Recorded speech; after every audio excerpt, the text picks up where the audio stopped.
Chapter 4. Suppressions, 1933 to 1938.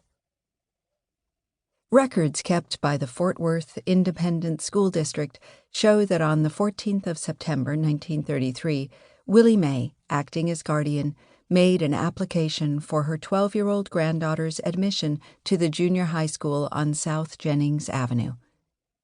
The continuous transfer between schools in New York and Fort Worth meant that Patsy found it difficult to make friends, and the fact that her new fellow pupils were 2 years older than her only served to increase her sense of isolation. Her classmates invited her to a Halloween party on the 31st of October, but she was considered too young to go, and so, feeling alienated and alone, she went for a walk late at night, and in a rebellious moment removed a tire cap from a parked car.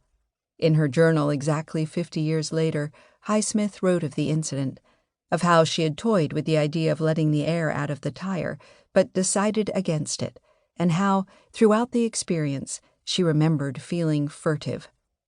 At school, she took a year's course in carpentry, a hobby she would later use to sculpt figures and animals out of pieces of wood, but she was the only girl in the class. It was at this point in her young life that she formulated an idea which helped her make sense of her confused sexual identity, viewing herself as having an unmistakable masculine essence secreted away within a female shell. "I am a walking, perpetual example of my contention," as I said brilliantly at the age of 12, a boy in a girl's body. Later in life, in 1948, a New Orleans fortune teller would say to her mother, "You have one child, a son.